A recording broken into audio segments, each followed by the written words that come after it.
Prime Minister Justin Trudeau was in Winnipeg this past Thursday. He's been touring the country, revealing housing investments ahead of the budget, which will be released on Tuesday, April 16th, 2024. Part of the announcement included setting aside an additional $15 billion for the apartment construction loan program. Multicultural spoke to the Honourable Sean Fraser, Minister of Housing, Infrastructure and Communities. Minister Fraser, big news coming out of Winnipeg today. Lots of different elements covering housing and renting here across Canada. Well, it's broken into several areas, so let's start with the first one, the apartment construction loan program. So why don't you tell me about that? What is this program and what are the hopes from it?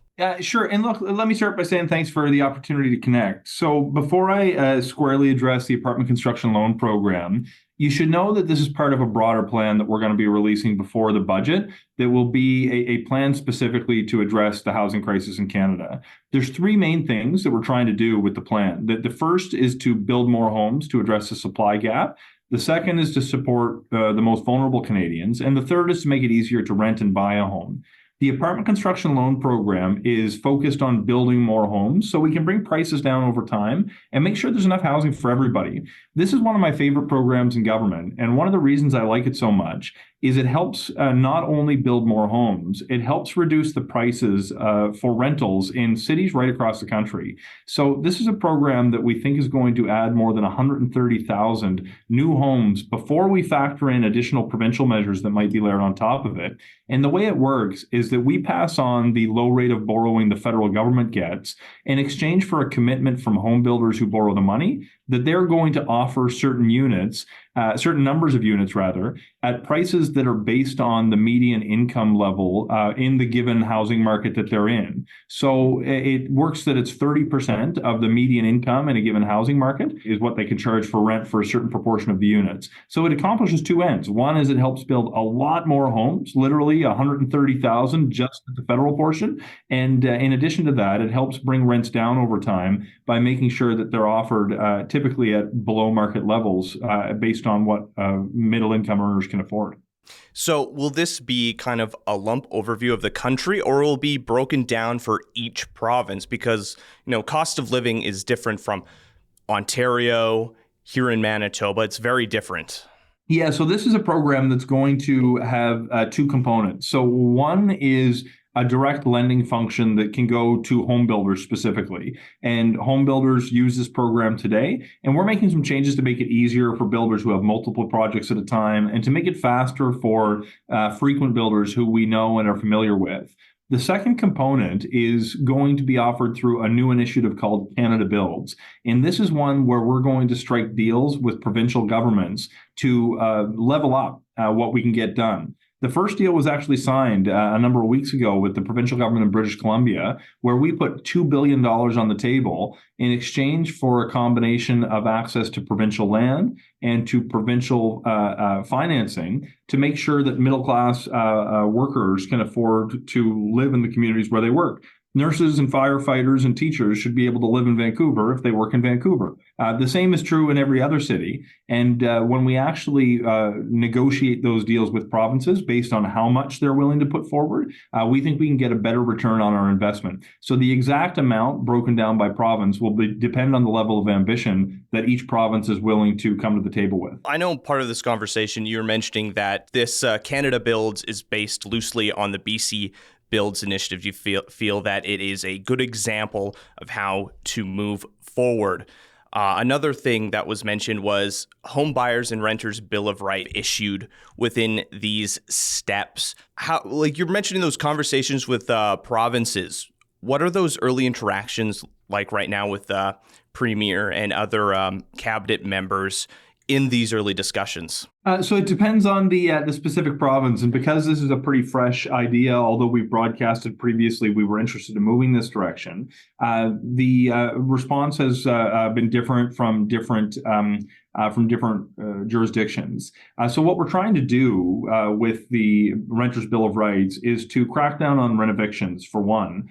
The second is to create a standard form lease that it puts a floor under everybody who rents in this country to ensure that everybody's got access to basic basic protections. And we have to work with provinces because it is within a provincial jurisdiction, but we want to create an incentive to actually adopt these protections at a local level. And third, we want to give transparency in terms of what people have been renting, what price people have been paying to rent in a unit before you move in. Because provinces hold the actual hard power on this specific piece, we want to tie the access to federal home building infrastructure like water pipes and sewer pipes to the adoption of certain pro-housing policies, including a Renters' Bill of Rights. So we're trying to put federal money on the table, literally billions of dollars, and saying if you want access to the money, we want you to come to the table with reforms that make it easier to build houses and easier for people to actually get into the market, both as renters and buyers. So we're going to try to leverage federal investments to increase adoption. And some provinces will want to adopt this on their own. Others will probably require some discussion. But my sense is when we come to the money, not just with a desire to get something done, but money to help it get done, we're going to see some serious uptake. Ontario, Saskatchewan, and Alberta have mentioned that stuff like this is overstepping bounds. How do you work with these provinces to ensure that the needs of Canadians are met? You're mentioning these incentives and everything. How does the federal government stand as a strong leader to help lead provinces towards addressing the housing crisis here in Canada? Look, this is a crisis. You've used the right word. We have no time to waste. I sense that most provinces and territories, even the ones who've expressed reservations, do want to get more homes built. And when we start from that common understanding of what needs to happen, my sense is it's worth trying to get a deal. But we've also been very clear that if provinces don't want to deal with us and don't want to adopt the pro-housing policies that we are incentivizing, we're going to work with cities who do. There's no shortage of cities who are ready to adopt the kinds of measures we're talking about. And I don't say that out of a sense of blind optimism. I can tell you from personal experience, when we rolled out the Housing Accelerator Fund, we were incentivizing cities to adopt some of these kinds of changes, like adopting 4 units as of right, like more density near post-secondary institutions, like more density near transit stations, like faster permitting processes. And I was blown away by the level of ambition that communities right across the country were demonstrating. My hope is to work with provinces who are ready to negotiate agreements to fundamentally change how homes are built in this country so we can end the housing crisis. But if provinces are reticent, then we're going to work with the most ambitious cities in Canada and park our money there if we're able to achieve a greater return on investment. Okay, let's talk about how homes are built. For a lot of younger people like myself and like Gen Zs, there's this fear of the impending climate crisis, another crisis, not just the housing one, of how our houses are built and the density and things. With this funding and everything, how do you ensure that these apartments and houses are built up to environmental standards and that they're of high quality? There's nothing worse than you build a bunch of homes and they're poorly put together, and they're not helping in addressing climate change. Look, thank you for the question. I find not enough people are asking these types of questions. I've cared about this stuff since I was a kid. My first foray into elected office was when I became the vice president of my elementary school environment club when I was in grade 2. But literally since then, I've been advocating for a healthier environment and policies that will help fight climate change. I live in a community that was impacted by a hurricane just a couple of years ago that saw homes that were swept into the ocean. We have seen people in my province who were killed with extreme floods, and forest fires have burnt homes to ashes. We need to do everything we can to adopt adaptation and mitigation policies when it comes to climate change, including in home construction. So to answer your question, the way that we're going to do that is by putting new criteria into the National Building Code and then putting incentives on the table for provinces to actually adopt the National Building Code, similar to some of the measures that we talked about before.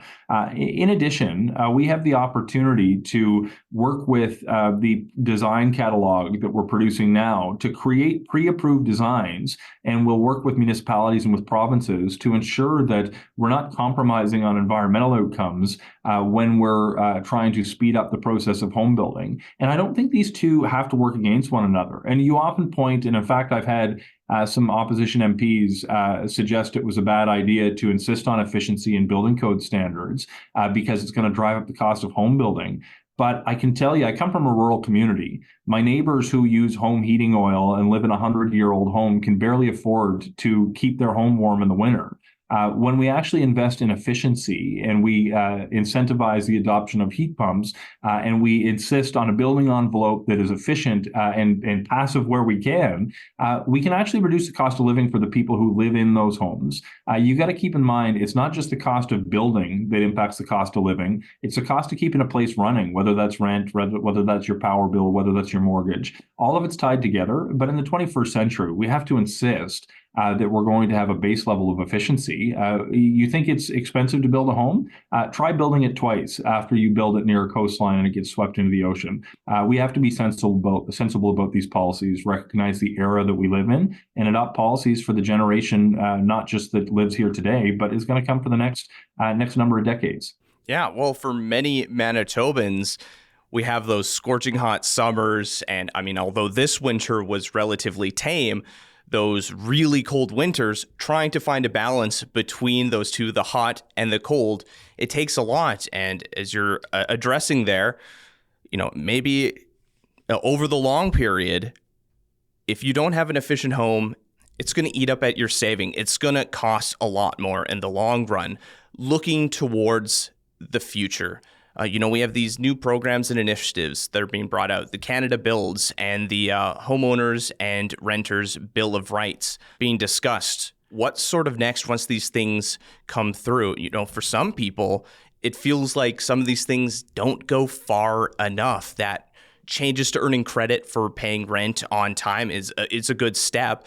But for a lot of young people, the idea of owning a home still seems out of reach. Yeah, you're absolutely right. And it's not fair for a generation of young people who see their parents and grandparents who bought into a housing market when it was very affordable to do so, who are going to retire with a lot of wealth that's been built up in that equity and never have that opportunity for themselves. Part of our plan to solve the housing crisis is going to focus squarely on the ability of people, and disproportionately young people, to rent if they choose to and buy if they want. I think if you work in this country, you should be able to afford a home. You should be able to own a home in the community where you grew up. And that just may demand that we make changes to the way homes are built. It may mean that there's a little bit more density in some of our communities, but it may mean we need to advance policies, not just around a renter's bill of rights, but also policies that help people save up for a down payment, like the First Home Savings Account. This is a tax-free program that more than 500,000 young people have signed up for in the last number of months. We can't just do one or two things. We need to do it all.